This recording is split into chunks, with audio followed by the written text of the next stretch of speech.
The Battle of Araviana 1359 begins not on a field of grain, but in the salt spray of the Atlantic, where 9 Catalan galleys hunt Genoese merchants off the coast of Sanlúcar de Barrameda. This engagement, which first tests the elite knights of the band, emerges from a single naval insult that sets 2 kings named Peter against one another in a blood feud. Across the sun-baked slopes of the Moncayo massif, a crimson royal banner ripples in a wind that smells of dust and impending betrayal. What unfolds in this narrow valley will not merely break a defensive line, it will produce the administrative collapse that hands a crown to a rebel exile. The most trusted pillar of the Castilian throne is about to fall. A massive host of 1,500 elite horsemen represents a structural force that appears mathematically invincible to any raiding party crossing from the Aragonese border. This heavy cavalry advantage is the iron fist of Peter the Cruel, designed to crush dissent through the sheer weight of lances and chivalric prestige. These riders hold the frontier garrisons with a 2-to-1 numerical superiority, confident that their dominance is an unshakable fact of Iberian warfare. Below the snowy northern peaks of the Moncayo, the Castilian army moves like a slow, glittering tide of steel and heraldry. The sheer scale of this loyalist mobilization suggests that no rebellion can survive the first moment of contact. Henry of Trastámara refuses to run. He orders his 800 horsemen to stop their retreat and stand their ground near the town of Ágreda, turning his back to the border. This decision is not a calculated strategy, but a gamble made in the heat of a failing raid against his brother's realm. He believes that winning on this specific field will immediately unify the fractured nobility of Castile behind his claim to the throne. As his knights tighten their cinches, the cold light of the Moncayo glints off the light shields of his veteran genets. He is wrong about the immediate unification, but he is fully committed to the clash. Juan Fernández de Henestrosa leads the royal vanguard into the dust-choked basin of the Araviana Valley. As the king's favorite and chief minister, he embodies the absolute authority of the Castilian crown. In every command, he shouts to the knights. He charges into the melee with the desperate energy of a man trying to coordinate a fragmented and deeply resentful group of captains. His heavy plate armor reflects a harsh September sun as he signals for the full weight of the 1,500 lances to descend. The person of the minister now steps forward from the massive structural force he nominally commands. Henestrosa expects his fellow captains to follow his lead out of a fundamental duty to the king and the safety of the realm. He assumes the royal banner is enough to command the loyalty of men who privately despise his rise to power as a royal favorite.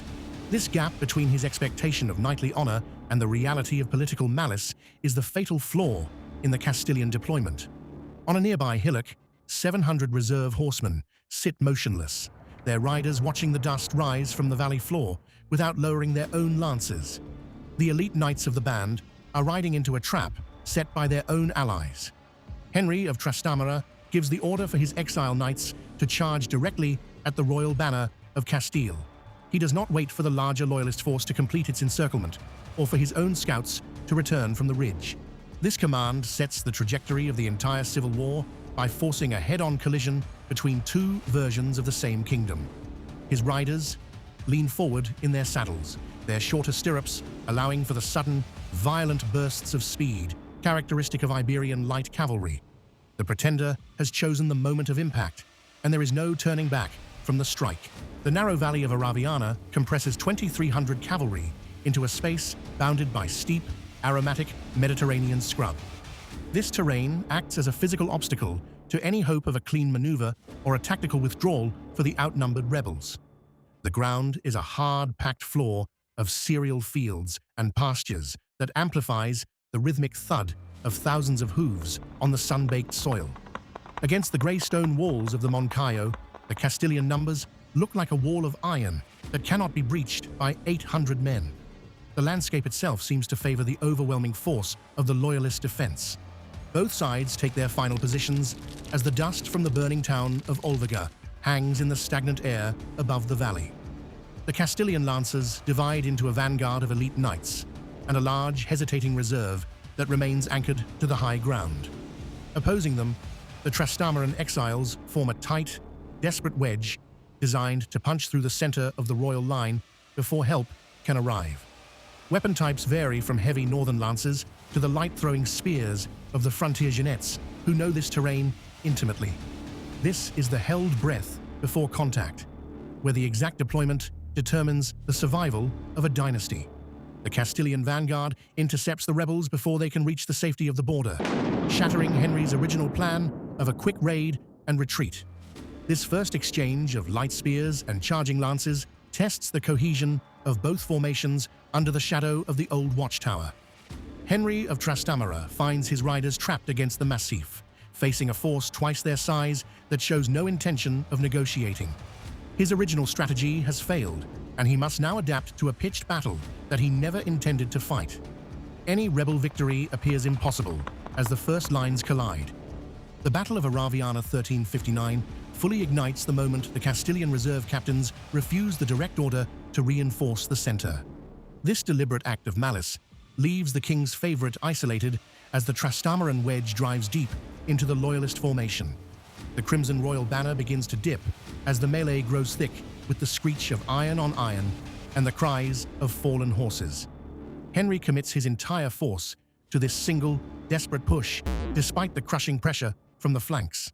The mechanism of the outcome is now in motion, but the survival of the crown remains in the balance.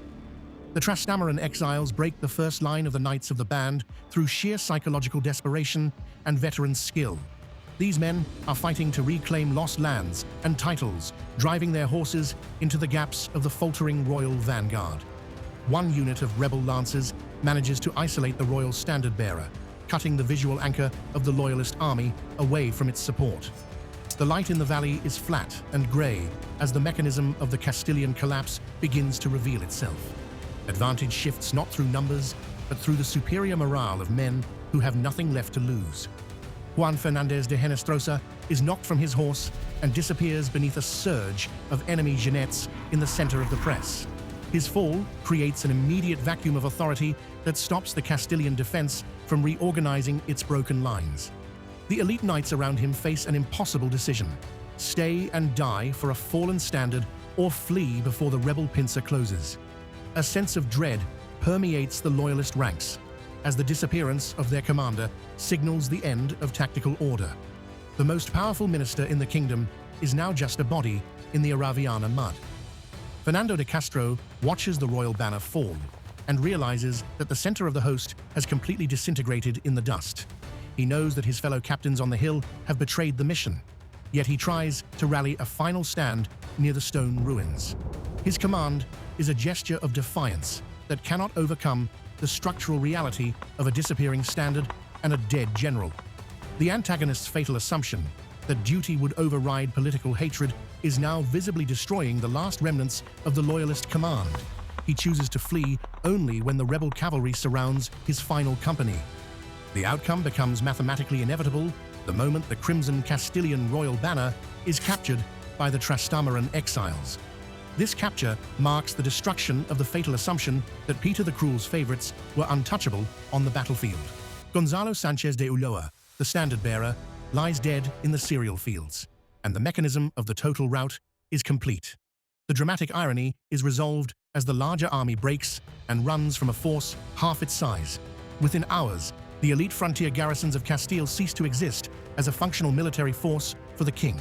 The Araviana fields goes silent as the pursuit of the fleeing loyalist knights carries the violence toward the Almazan road. 300 Castilian noblemen lie dead or captured, representing the decimation of the very elite upon whom the king relied. The most brutal consequence is the sight of the Knights of the Band being led away as prisoners by their own exiled cousins. This immediate aftermath is a shock of grim resolution for a kingdom that believed its borders were secure. The cost of this victory will be felt in every court across the Iberian Peninsula. One by one, the guardians of the Castilian frontier begin to defect to the rebel cause in the days following the battle. The complete psychological collapse of the loyalist aristocracy is more damaging than the loss of the horsemen themselves. Commanders like Diego Pérez de Sarmiento realize that staying with the king means facing a fury that rewards failure with execution. This institutional disintegration moves faster than any army, turning the Araviana Valley into the starting point of a regional exodus. The structural loyalty of the kingdom has been poisoned beyond repair. Peter the Cruel receives news of the defeat in Seville and responds with a wave of paranoid executions that alienates his remaining allies. This political shockwave paralyzes the Castilian court and forces the neutral nobility to choose between a vengeful king and a victorious pretender.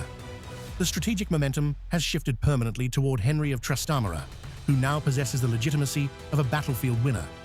This is the last consequence of a raid that became a revolution through the death of a single favorite. The path to the throne is now open. So why does almost no one remember the small border skirmish that started the collapse of a dynasty? Was the malice of the Castilian captains a patriotic act against a tyrant, or merely a self-serving betrayal of their own brothers? These questions linger over the Moncayo massif long after the blood has soaked into the pastures. We are forced to consider if the fate of empires is decided by grand strategies or by the petty resentments of men standing on a hill. The silence of those 700 riders echoes through the next decade of war. And what does a king do when his most trusted pillar of government is left to rot in a dusty valley? How did this single afternoon of betrayal in 1359 lead directly to the destruction of the English fleet at La Rochelle years later? The ripples of Araviana extend far beyond the borders of Spain, touching the kings of France and the princes of England.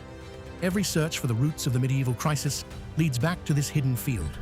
The story of the two Peters is just beginning its most violent chapter. The death of Juan Fernández de Henestrosa remained the definitive wound to Peter the Cruel's regime until his own murder in 1369. This loss ensured that even a tactical victory at Nájera could not restore the structural loyalty of the Castilian elite. The road from the Araviana mud leads directly to the 1367 Battle of Nájera, where the Black Prince would intervene to save a crown already lost to betrayal. This intervention would ultimately drag the 100 Years' War into the heart of the peninsula. The next clash is already waiting in the mountains of the north. The struggle for the Castilian throne reaches its bloody climax at the Battle of Nájera 1367, where the Black Prince faces the ultimate test of his mercenary army. Subscribe to stay with this series. The next engagement is already in production. If you are watching on a television screen, the QR code on screen now will take you directly to the subscribe button on your phone.